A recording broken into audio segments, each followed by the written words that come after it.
काय चाललंय अनन्या? खोबरं भाजते. कशासाठी? मसाल्यासाठी.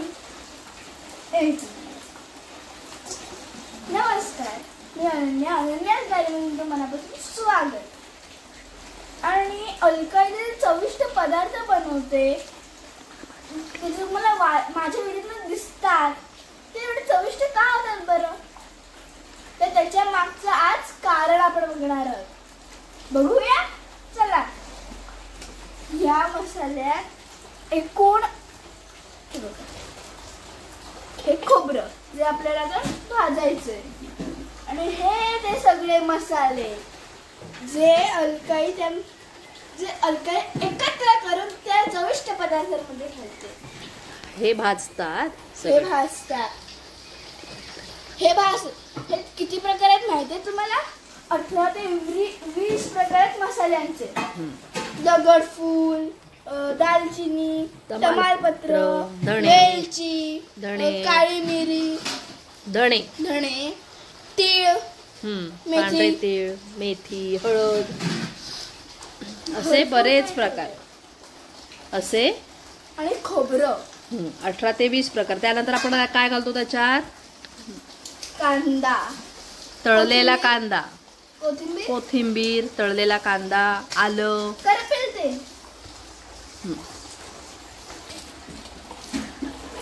चला तर मग आपण मसाला करूया. चलो. आणि त्याला आता भाजून घेऊया. आणि आता हे सगळं आपण भाजून घेऊया. आणि हा मसाला कुठे करायचा माहितीये? आपल्या स्वतःच्या डंकात. चला तर मग.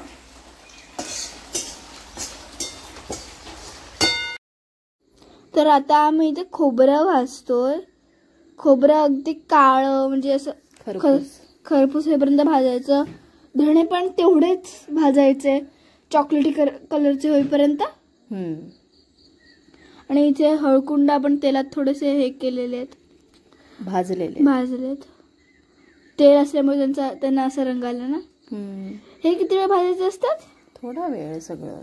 त्याच्यानंतर त्याच्यात काय टाकलं? काळी मिरी जे ब्लॅकच कलर असतो त्यामुळे कलर कळत नाही कुठला झालाय तो. आणि तीळ आहेत की मेथी? मेथी टाकून सगळं एकत्रित करून भाजलेलं आहे. आणि हा इथे कांदा जो पूर्णपणे त्याचा एवढूसा एकदम छोटूसा गोळा होईपर्यंत भाजायचा आणि पूर्ण ब्लॅक कलरचा करून घ्यायचा.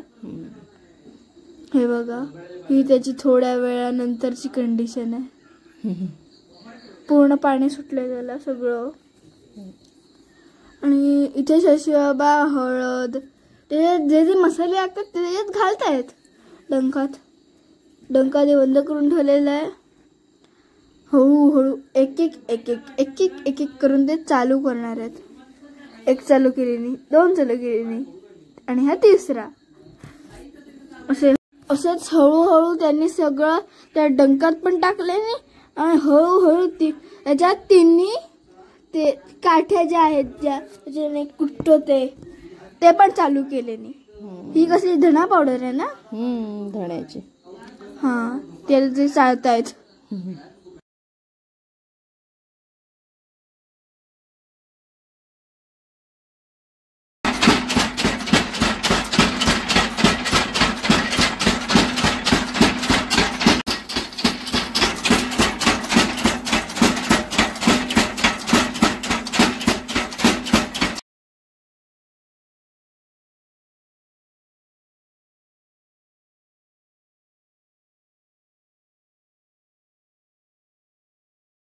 आता डंकात शशिबाबांनी मिरची टाकलेली आहे. आणि उरलेलं ते काय बियांचं हे आहे ना, मिरचीचं बी ते धना पावडर पण टाकलेली आहे. सगळं एकत्र करायचं. हा, पण ते टाकताना ते माहिती आहे मला.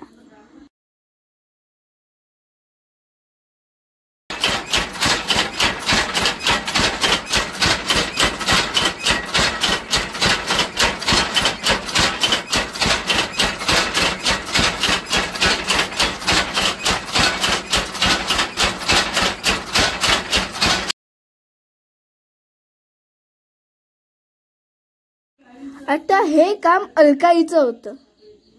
तिने तयार झालेला मसाला काढलेन, चाळलेन आणि तो परत त्याच्यात मीठ घालून टाकलेन थोडा थोडा करून. आता आपण आपला अलकाई स्पेशल मसाला तयार करतोय. हा म्हणजे फक्की तयार झालेली आहे. हे बघ. त्याच्यात तिने टाकलेन खोबरं आणि जे जे आपण भाजून घेतले ते.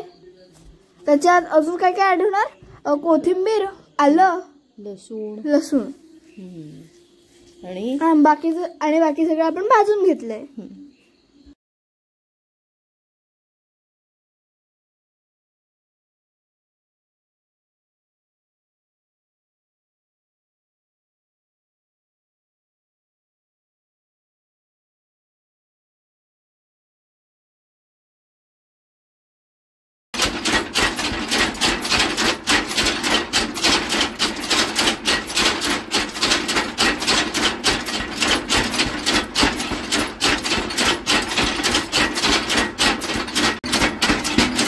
आता लसूण टाकले ती पण सूपभर. तेवढी लागतेच. हा काय मला माहितीच नव्हतं. हा. आता फक्की अलकाई स्पेशल मसाल्यामध्ये कन्वर्ट होतीये. आता हळूहळू आपण त्याच्यात सगळी भाजलेली सामग्री टाकणार आहोत. म्हणजे तो पूर्णपणे अलकाई स्पेशल मसाला बनण्याचे लायक होईल. हा.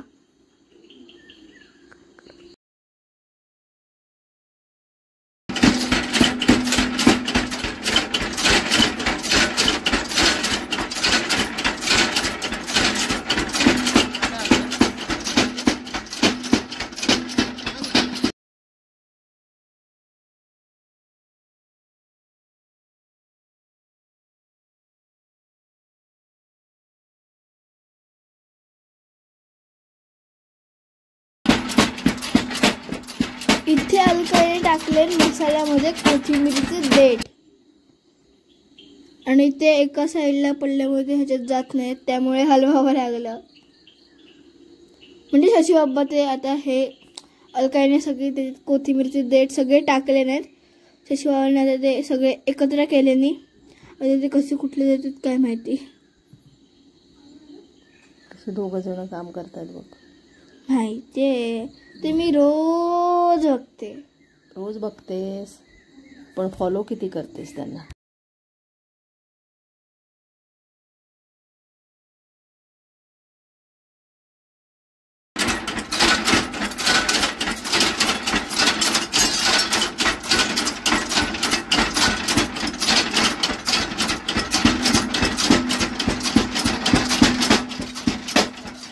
आता सगळ्यात शेवटला ह्याच्यात मेन पार्ट टाकलेला आहे. म्हणजे आपण ब्लॅक केलेला कांदा टाकलेला आहे. असं समजू नका तो आपण करपवलाय. तो आपण तिथपर्यंत शिजवलाय, तळलेला आहे, तळून काढलेला. हा. तर आता अशा तऱ्हेने हे सगळं बारीक एकदम कुठलं गेलं की तयार झाला अलकाई स्पेशल मसाला.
काय येतेस माझ्या मागून मागून? हे बघ किती छान कलर बघ. वाव.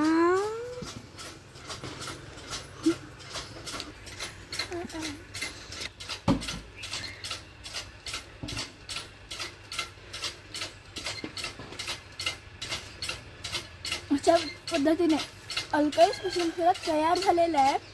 आणि तुम्हाला जर तो जेवढं तुमच्या वापरायचा असेल तर कमेंट करून नक्की सांगा.